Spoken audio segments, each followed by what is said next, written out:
Hello hello les zouzous, j'espère que vous allez bien. J'ai toujours ma voix d'outre-tombe, je suis désolé, c'est parce que je voulais filmer en avance. Aujourd'hui on va parler de la marque Charlotte Tilbury et évidemment de la partie soins. Parce que moi le maquillage c'est absolument pas ma spécialité. Je ferai peut-être un moment des collabs, mais comment dire, moi le maquillage je fais pas grand chose.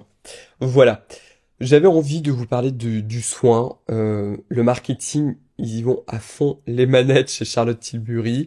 Et en fait, je connais la marque depuis très longtemps. Alors, si vous connaissez pas Charlotte Tilbury, en fait, c'est une maquilleuse anglaise très très connue qui a maquillé, qui a l'air d'être extrêmement talentueuse, qui a maquillé beaucoup de stars. À l'occasion, regardez, parce qu'elle a même une chaîne YouTube. Je sais plus si elle fait toujours des vidéos en ce moment, mais elle est très marrante. Elle appelle tout le monde Darling, Darling, Darling. Elle me fait beaucoup rire. Bon, enfin, c'est quelqu'un de très très charismatique. Et depuis le début, en fait, quand elle a lancé sa marque de maquillage, elle avait déjà un produit de soin qui est la fameuse Magic Cream. Et vous allez voir que le marketing, ils y vont à fond chez Charlotte Tilbury. Donc on va d'abord commencer par regarder sa crème, qui est la Charlotte's Magic Cream, qui est un produit qui coûte une fortune. Ça existe en trois formats, 30, 50 et 150 ml. Et pour 50 ml, on en a pour 90 euros. Voilà. 150 ml, on est à combien pour qu'on rigole un peu? 153 euros. Donc ça y va. Moi pour ce prix-là, je veux pas une simple crème hydratante, je veux vraiment une formule d'exception, littéralement, parce que vous vous rendez compte un peu euh, le prix, tout le monde n'a pas ces sommes-là.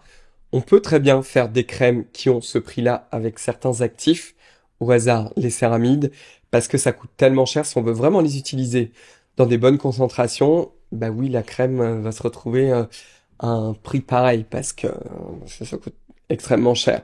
Je vous le dis tout de suite, quand je vois la composition, il y a des choses qui sont pas mal, mais je me dis pas, oui, bien sûr, évidemment que ça coûte ce prix-là parce que c'est justifié. Non, c'est pas le cas. Et je pense que toute une partie du prix, bah, ça vient de l'image de la marque, parce qu'on est dans une marque bah, qui est luxueuse, hein. Faut quand même être clair, même le prix du maquillage, il est quand même pas donné, donc on est quand même sur un secteur beaucoup plus cher, et donc du coup, bah, les prix du soin matchent les prix du maquillage. Moi, c'est ce que j'imagine, mais voilà, que je ne suis pas à genoux devant les formules. Donc on va s'intéresser d'abord à la formule. Le premier émollient, c'est du C12, C15 alkyl benzoate. Voilà, c'est un émollient, j'ai pas grand-chose à dire dessus. Il a un feeling, il me semble, qui est pas mal du tout. C'est aussi un émollient qui coûte pas cher du tout. Pratiquement immédiatement, en fait, vous allez retrouver du glycéryl stérate SE. Alors qu'est-ce que c'est? En fait, c'est l'agent qui permet de créer l'émulsion. Pour créer une émulsion, qu'est-ce que ça veut dire? Ça veut dire en fait que c'est la phase grasse qui est dispersée en petites gouttelettes dans la phase aqueuse qui forme une nappe. En gros, si vous regardiez la crème avec un microscope, vous verrez ces petites gouttelettes de gras.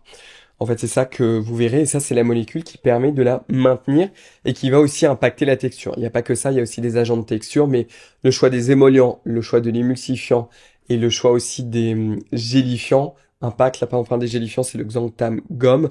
Ça va impacter le feeling, en fait, du produit, quoi.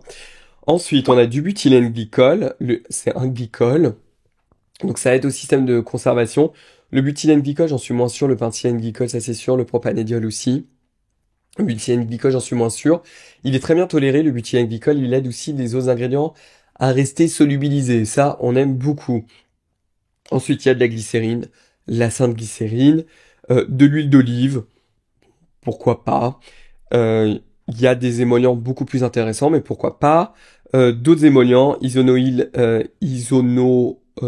nanoate, ce nom, mon Dieu, cétylalcool, éthylixyl palmitate, donc tout ça, ce sont encore des émollients pour la phase grasse, très bien.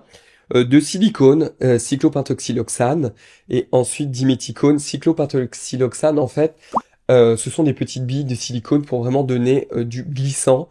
Il devrait bientôt être interdit. Alors je sais plus quand. Je crois que c'est en septembre 2023, il me semble, quelque chose comme ça, mais peut-être que je me trompe. Donc du coup, il va falloir qu'il reformule en fait, hein. C'est absolument pas dangereux pour la peau. Je pense que c'est un problème parce que ça peut s'accumuler dans certains organismes vivants. Le diméthicone, alors ça dépend de sa taille, mais c'est aussi un excellent émollient. Bon, je vais pas vous faire le reste, vous avez aussi un peu de beurre de karité. Au niveau de cœur des actifs intéressants, il y a de l'avoine. Ça c'est très bien parce que c'est apaisant. Même si vous allez voir pourquoi ça fait aucun sens d'avoir mis une molécule apaisante. Il y a quoi dedans? Il y a des extraits un peu bizarres, comme l'Hydrolyze Viola Tricolor Extra. Bon, pourquoi pas? Je sais pas à quoi ça sert. Allantoin, aloe vera, ça c'est très bien, c'est calmant. Ça fait en plus du sens de mettre ça dans une crème hydratante pour le matin. On a quelques huiles vers la fin. Pourquoi pas aussi. On a de la vitamine E qui est vraiment à la fin. Je trouve ça dommage parce qu'en fait on a deux formes. On a de la vitamine E qui est du tocopherol. On a du tocophéryl acétate, il me semble un peu plus haut. Souvent c'est utilisé dans les crèmes pour empêcher que le gras s'oxyde et que ça se conserve plus longtemps. On a du palmitoyl tétrapeptide 7 et du palmitoyl tripeptide 1 qui s'appelle aussi le matrixyl 3000 qui sont deux peptides anti-âge. Pourquoi pas? La forme ascorbyl palmitate de la vitamine C tout à la fin. Pourquoi pas de la vitamine C ascorbique acide? Bon, ça ce serait pas là, ce serait exactement pareil. Et ce qui me déplaît, c'est qu'il y a du parfum, il y a surtout linalol, citronellol et géraniol qui sont aussi des composants parfumés potentiellement irritants associé au parfum. Alors je suis là pour pas mettre des molécules apaisantes si vous mettez des trucs potentiellement irritants. Voilà, ça fait pas beaucoup de sens. Écoutez, c'est comme ça. Est-ce que moi, j'ai vous la recommander? Non. Est-ce que c'est une formule qui est vraiment mal formulée, hormis le parfum et la composante dérivée d'huile essentielle? Non. Mais enfin, franchement, sincèrement, pour le prix, je connais des meilleures alternatives. S'il y avait vraiment quelque chose que je voyais dedans où je serais en mode oui, bon, ok. Mais là, c'est pas le cas, quoi. Maintenant, on va s'intéresser à la version un peu plus récente, qui est la version nuit, sachant qu'il me semble que la version jour, la Magic Cream, elle a été reformulée. Parce que à la base, elle contenait beaucoup de filtres solaires comme de l'homosalate et également de l'avobenzone et vraiment une crème hydratante formulée avec des filtres solaires sans SPF. Pour moi, c'est un non-sens absolu. Et je vous rappelle qu'une crème hydratante ne remplace pas un solaire. Ça, c'est aussi un truc qu'il faut vraiment retenir parce que vous n'avez pas l'action filmogène en fait à la surface de la peau qui est très importante pour aussi garantir que le solaire reste longtemps sur votre peau, quoi. Donc maintenant, on va s'intéresser à la version nuit. Alors comment elle est, parce que c'est vrai que je vous dis pas souvent comment elles sont, comment dire, vendues. On va juste regarder le prix qui est encore plus cher. Elle existe en deux versions, 15 ml et 50 ml. 15 ml, c'est vraiment mini, hein, à 39 euros. Et la 50 ml est carrément à 120 euros, une blinde. Là encore, au niveau des caractéristiques, ils vous disent en une heure, l'hydratation est boostée de 189%.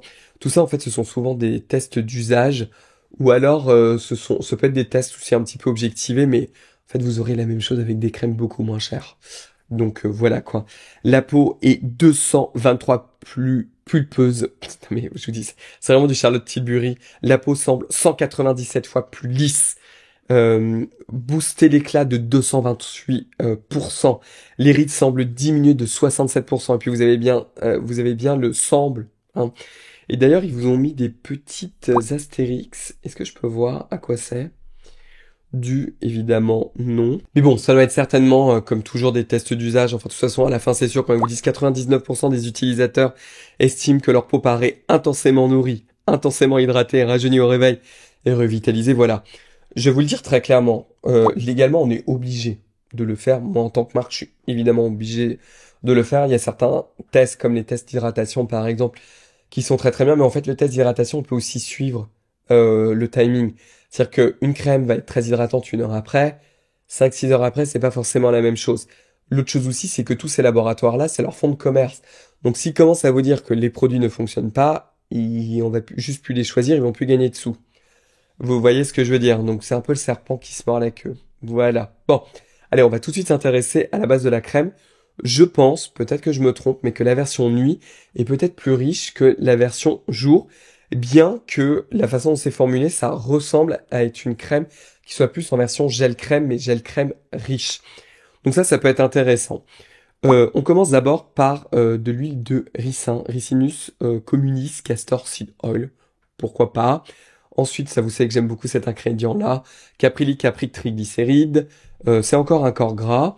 On retrouve ensuite de quoi faire l'émulsion, qui est du sucrose stéarate. Encore un émollient, éthylexyl stéarate. Ensuite, de nouveau de l'huile d'olive. Décidément, on aime bien l'huile d'olive dans cette marque-là.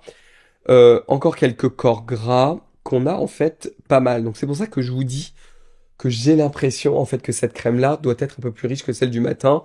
En même temps, ça fait plus de sens parce que le soir, on peut beaucoup plus nourrir sa peau. du butylène glycol, je vais pas vous le redire, un système de conservation avec le phénoxyéthanol.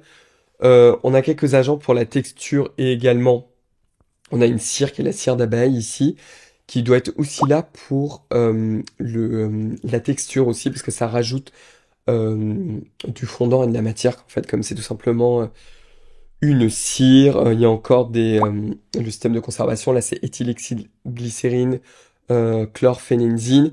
De toute façon, faut y aller à fond, parce que comme c'est une crème en peau, on met les doigts dedans et tout, donc c'est sûr que c'est franchement pas optimal, surtout que c'est une émulsion. On a quelques actifs à la fin, comme la forme ascorbyl palmitate de la vitamine C. Je sais pas pourquoi ils ont pas choisi la même que pour celle du matin, qui est la forme tétra-isopalmitate. Parce que celle-ci, ça a été clairement prouvé qu'elle est pas très efficace. J'ai menti, on la retrouve après. On a de l'ubiquinone, qui est potentiellement aussi antioxydante. Qu'est-ce qu'on a d'autre? On a aussi du rétinol et du tocopherol. Alors, tocopherol, c'est de la vitamine E, très bien. Du rétinol dans une crème en peau sans format airless, non-sens absolu parce qu'il va s'oxyder et tout. Donc bon, voilà quoi. On a aussi de la vitamine C, pareil, tout à la fin, pas beaucoup de sens. On a des pigments pour la crème.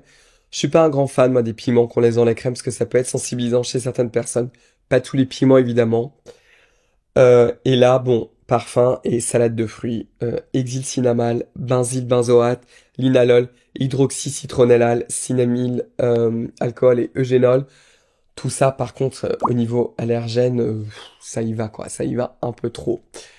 Donc là encore, est-ce que franchement le prix est justifié? Non. Bien sûr que non. Je pense qu'ils se font une marge de malade. Comme je vous le dis, je pense que c'est lié en fait à l'image de la marque.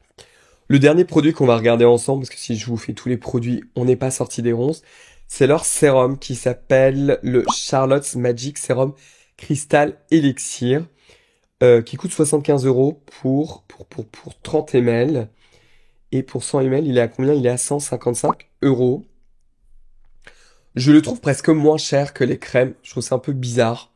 Alors c'est peut-être parce que c'est du 30 ml. Je sais pas. Ça reste très cher, hein, on s'entend, hein. Mais je sais pas. Je me suis dit que si Charlotte Tilbury nous sort un sérum, j'aurais imaginé qu'il commence à 100 euros. Voilà quoi. Alors le secret ultra puissant pour une peau idéale, un sérum hydratant testé cliniquement pour une peau rajeunie. Bon, vous allez voir en fait que c'est tout simplement un sérum en émulsion à base de niacinamide. Alors, il me semble pas qu'il donne la concentration, en tout cas, je ne l'ai pas vu. Mais en fait, le cœur d'actif, c'est le niacinamide. Et qu'est-ce qu'on a aussi à la fin?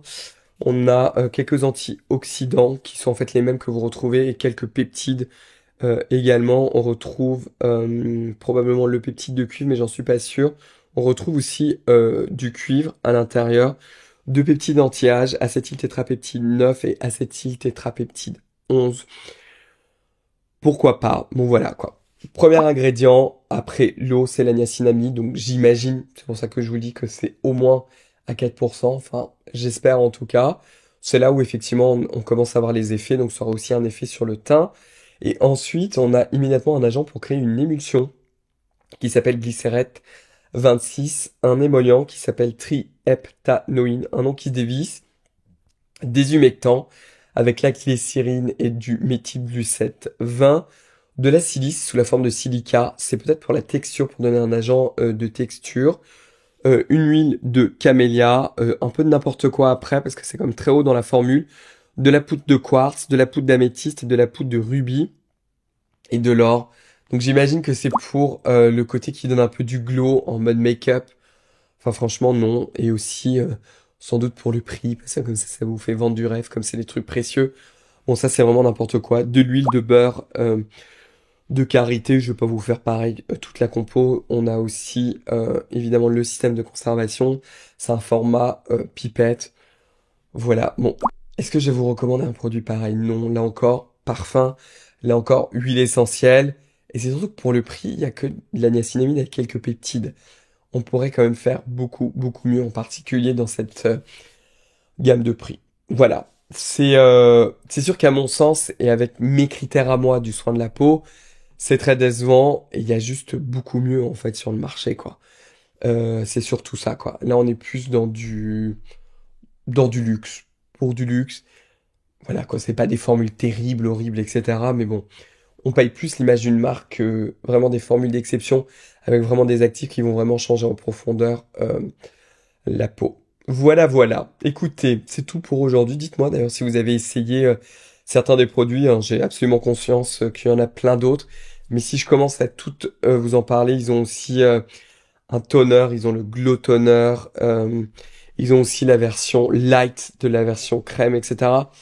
Bon, je vais pas tous vous les faire parce que sinon, voilà, on n'est pas sorti des ronces et ça va être beaucoup trop long, mais bon.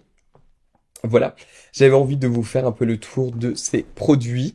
Donc écoutez, dites-moi si vous avez testé, donnez un pouce bleu si vous avez apprécié cette vidéo et si vous voulez que je vous review du coup d'autres produits. Je vous invite également à vous abonner si vous n'avez pas encore fait, à appuyer sur la cloche des notifications, à me rejoindre sur mon compte Instagram, c'est Cyril_Laurent_FR. J'ai pas le même contenu entre les deux.